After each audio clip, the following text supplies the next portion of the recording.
and keep them engaged. All right. And one of the ways to do that, again, is understanding what your purpose is. What do you want people to walk away with? What's the value you're going to share?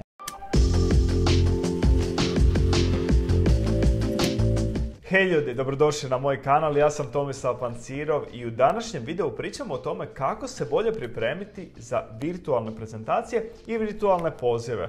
U trenutnom periodu sigurno imate jako puno ovakvih virtualnih poziva i siguran sam da će vam današnji savjeti koristiti. Sa mnom je tu ponovo Peter Hopwood, neovisni trener TEDx govornika. U prošlom videu ste mogli čuti puno savjeta o tome kako se pripremiti za prezentacije uživo i puno tih savjeta vam može i danas pomoći, ali ovdje će biti neki posebni savjeti koji će vam dati uvid u to kako vas publika dok ste na nekom Zoom callu ili bilo kojoj drugoj virtualnoj platformi gleda. So Peter, thank you for doing another video. Today we are going to be talking about virtual calls, and as I've said in the intro, a lot of things are the same, but there are some tweaks that we can do, especially for virtual calls.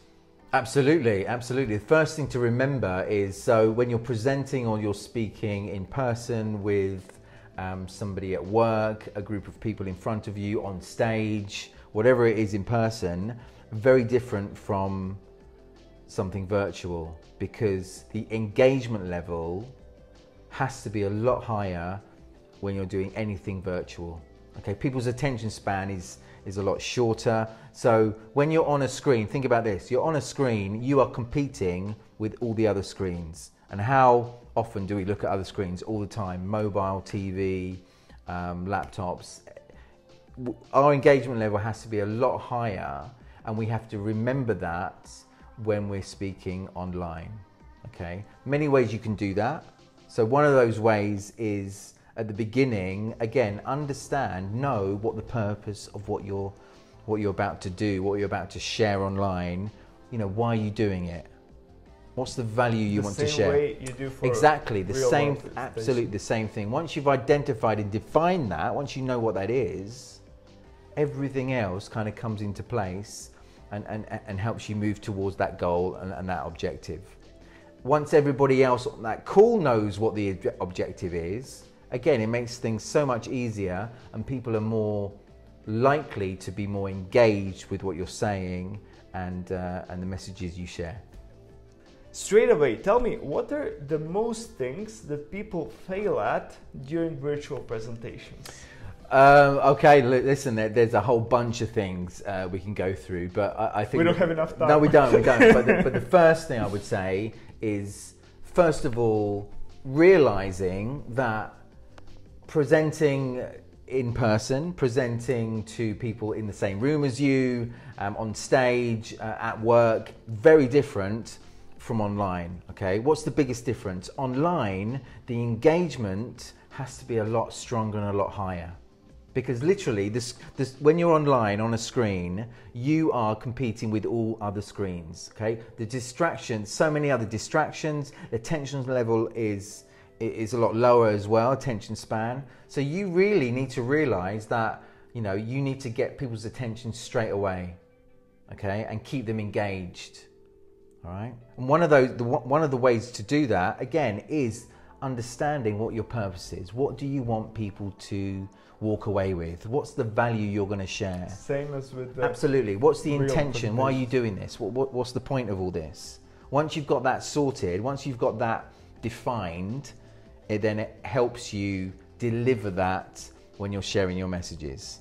Okay. So if we start with logistics. Very simple things that so many people are not doing, and listen, it's been already how many months, 6, 7, 8 months of this. Many people have adapted well, other people are still doing the same mistakes. So, for example, on the screen, make sure that the camera is at eye level. So not you looking upwards or you looking downwards. So many nostrils underneath people, you know, the nostrils. Double chins. Absolute double chins. The lighting behind, make sure that, you know, test it, have a look. Try and get light in front of you. Here we've got a fantastic LED ring, halo ring here. You don't have to have that. You can have a window. A window, that's right, light coming through. Just light in front of you, not necessarily behind you. Test it out, see what other people are doing. You know what also is something that everyone can do? Increase the brightness of your screen. That's also absolutely a valuable great piece of tip. lighting. Great tip. So the lighting, the camera level, making sure that's level. Just having the screen and what you've got behind you is really important as well. We see a lot of bookshelves, which are fine, but we also see a lot of people's homes and the mess they have in their homes, which we all have, but that doesn't need to be on camera. So just making sure that you've got the frame looks good and looks simple. It doesn't have, you don't even need a bookshelf behind you. It could just be a clear wall, which actually puts more focus on you, which is great. Lighting, we've always also talked about. So these are all logistical things that everybody should be doing, regardless of, even before they speak, so that you show up well, okay?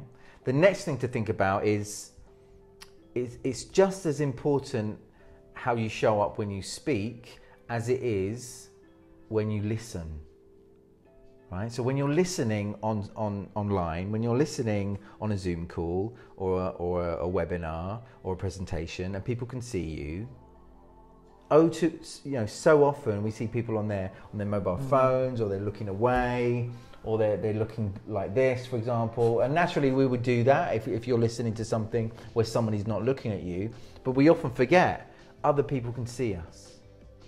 Now this is okay if it's with friends or people you know, but if you're representing your company, if you're on a business call, on a business Zoom a call with lots of other people where everybody can see you, just make sure you show up well, not just when you speak, but also when you listen. Because it impacts your brand. Oh, absolutely, and the perception absolutely, of people, absolutely. So those are things to think about. Also, the engagement level has to be higher, so you can actually get people to do things to be more engaged. There are many different tools, many different things you can do. So if you're somebody who, for example, is running the meeting, or you're in control of what's happening, the chat option is fantastic. You can get people to use that chat option. For example, at the beginning, when we log in, nobody, often we don't have everybody. We've got 10 people on the call. Not all of those 10 people will join the call exactly at, let's say, 2 o'clock, when the time of the call when it's meant to begin. Some people will join at 2:05, 2:03, some people 1:57. So as people join, start talking to them. As people join, ask them to, let us know, what's one thing that made you smile today, for example. One question that people can share. If they're from different countries, even better. Where are you right now? What are you doing right now? Another thing you can do also, which is really good, which I've started to use a lot, and some of the virtual workshops I'm doing at the moment in terms of engagement, this is a real big strong tip. Ask people if they're at home. Right, I'll give you 30 seconds. You've got 30 seconds from now. Grab a book. Grab your best book on your bookshelf. Grab your best business book on your bookshelf. Go. 30 seconds, they grab their book, and then bang, come back, and then they show their book, and show an object. Part of this conversation. Absolutely, and then people can see them, and then somebody can ask a question, oh, I've got that book, or tell me what was that about. And again, what does it do? It just gets people engaged. They're doing something. It shows a little bit of their personality, a little bit of who they are, a little bit of vulnerability as well. And we're doing that anyway. If people are coming into our homes rather than the office, face to face, we're already doing that. So, and certainly if you're a leader, if you're a manager or a leader leading a team, showing that little bit of vulnerability of who you are is a good thing. Really, really good thing. So yeah, using objects, using things around you, even just by, okay, here you've offered me a cup of tea, a very nice cup of tea, English tea with milk, just like what I have at home, well, in England, when I lived in England.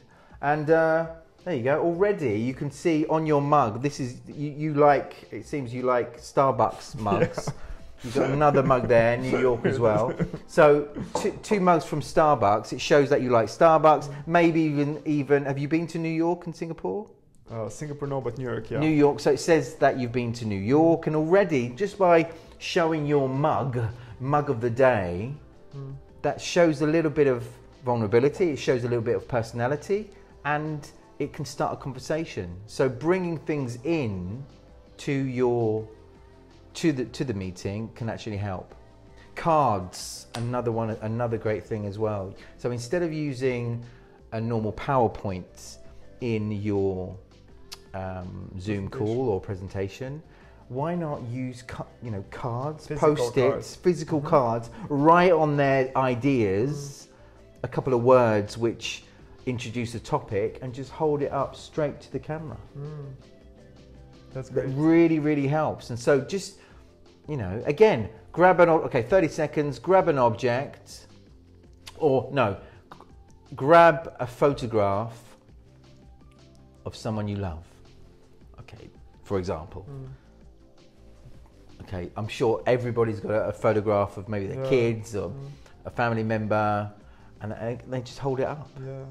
And then maybe they can share a little bit about it. So what I'm saying, using the tools available and grabbing objects, sharing those objects can actually make it more engaging. People really want to know, and they're curious, because everyone's curious about, I'm holding this mug from Starbucks Singapore.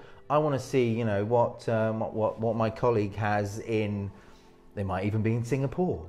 And they might have a mug from Zagreb in Singapore. I don't know. Unfortunately, no, because there's no Starbucks in Zagreb yet. No, you're right.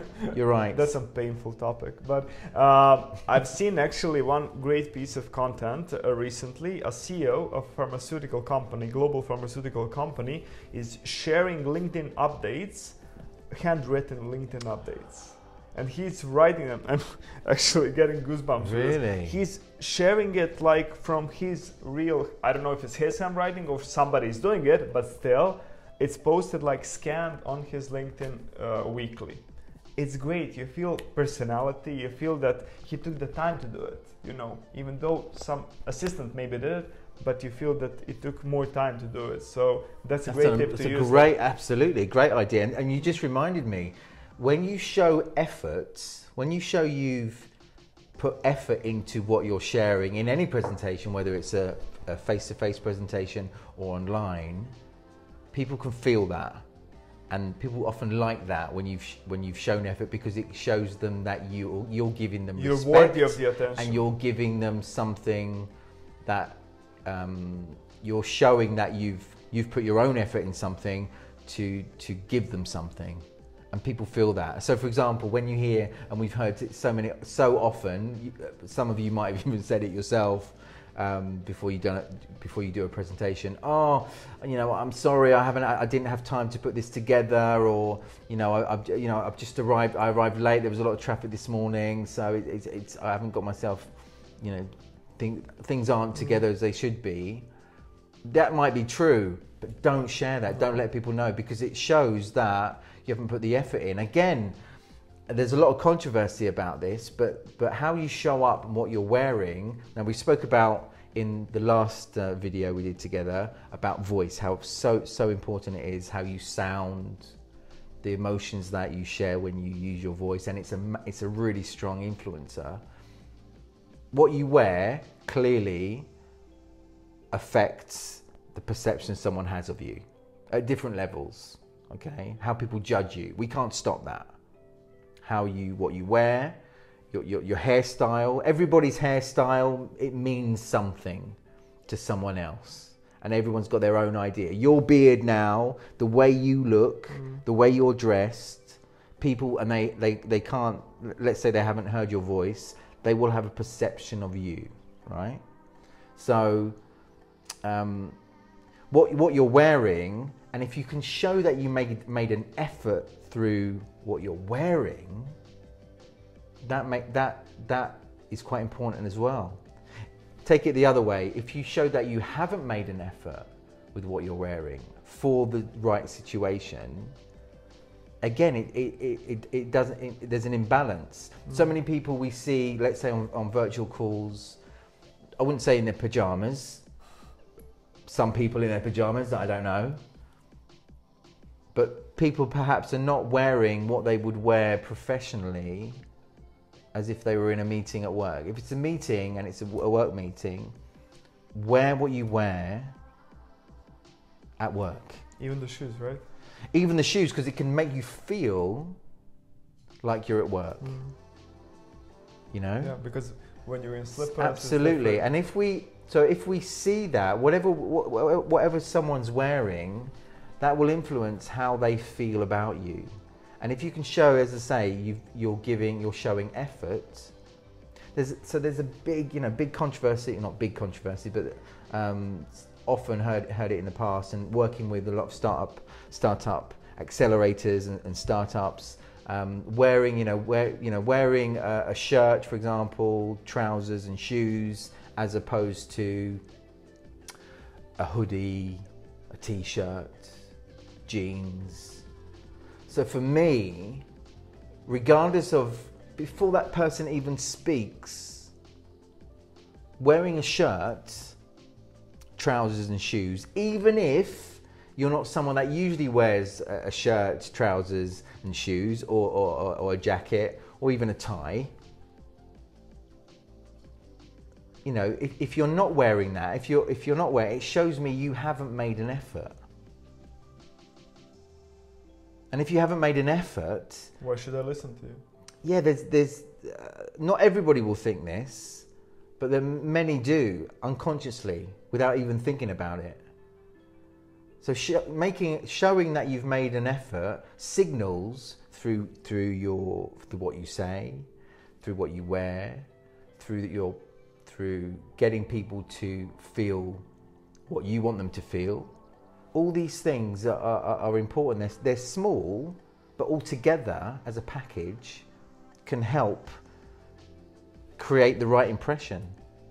So, you know, again, wearing a hoodie, many will say, I'm sure many, you know, those listening to this, many would say, no, I don't usually wear a shirt and tie. I don't usually wear a shirt, and I'm just going to wear my hoodie when I present or when I pitch to a jury or some investors. Go ahead and do that. But remember, if you can show that you've made an effort, you know, clean shoes rather than trainers.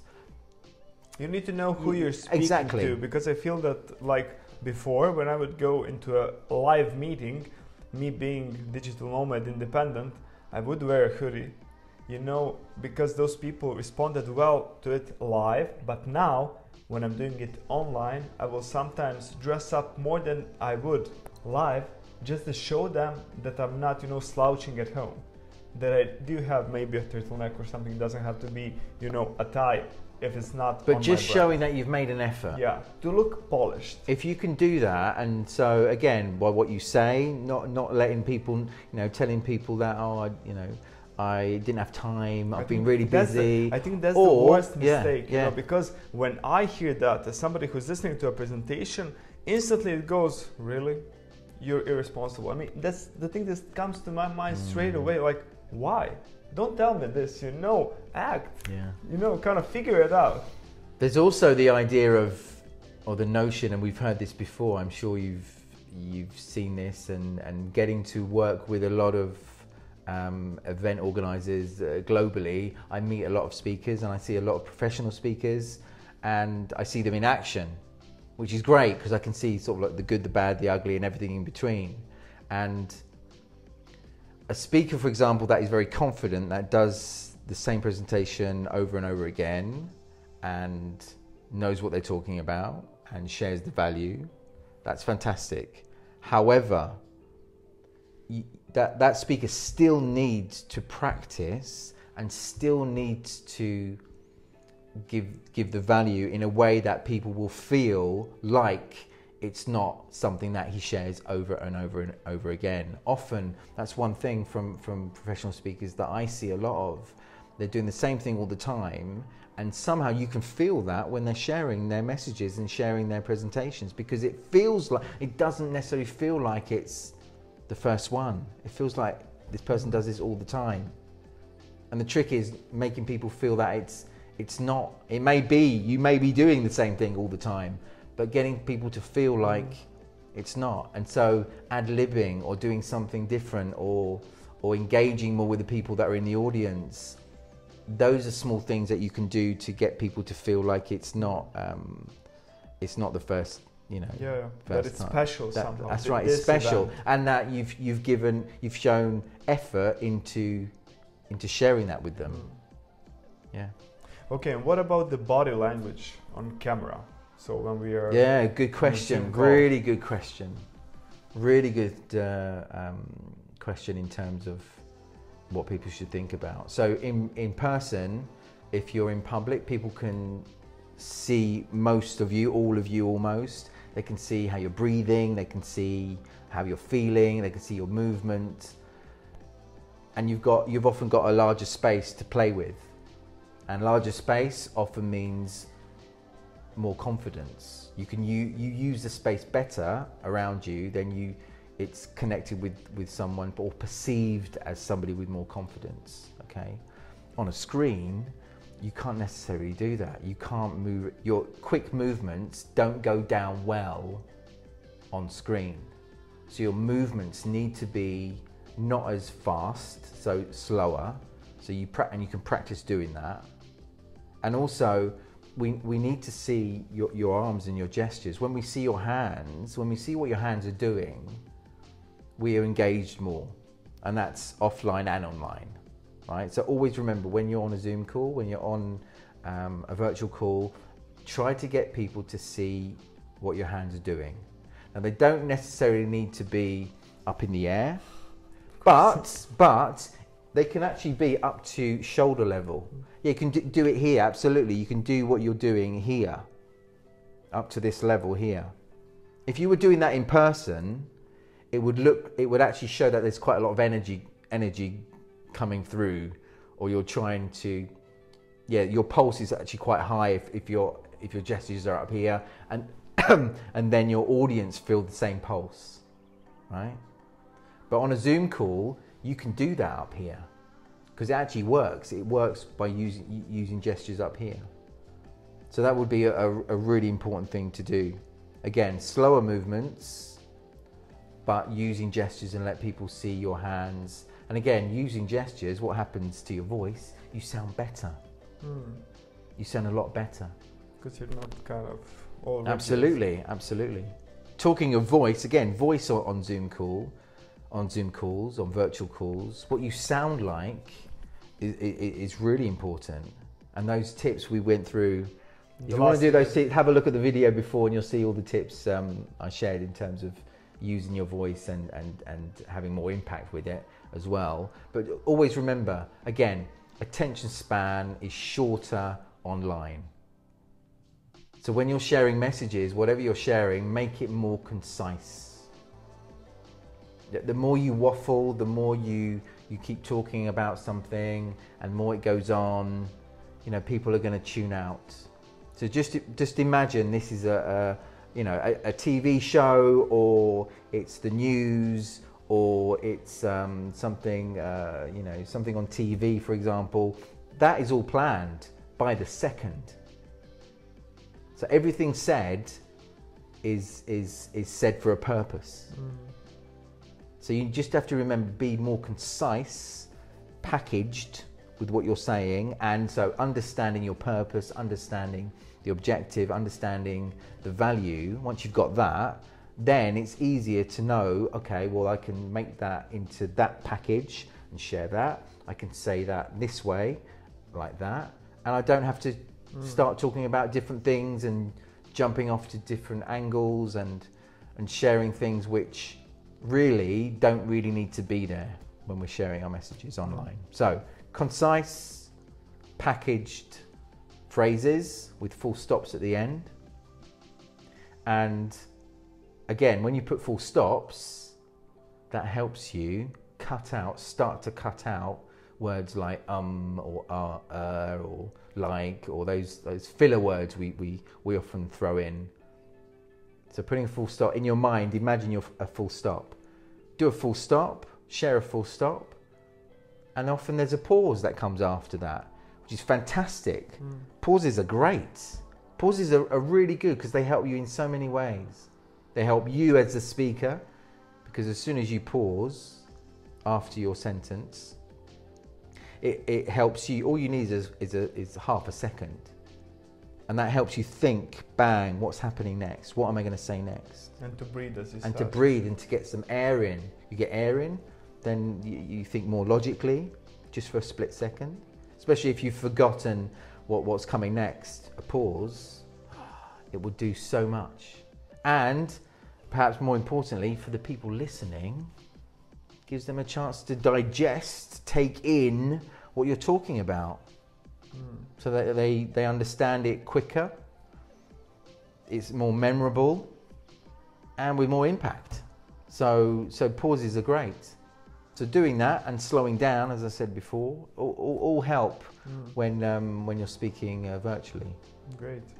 So Peter, thank you. You've given great advice, and I'm sure that people will benefit from it. We'll put your details down below if anybody wants to find you on LinkedIn. And that's it. Let's do virtual calls. See you on Zoom. Ja. Hvala vam ljudi i vidimo se.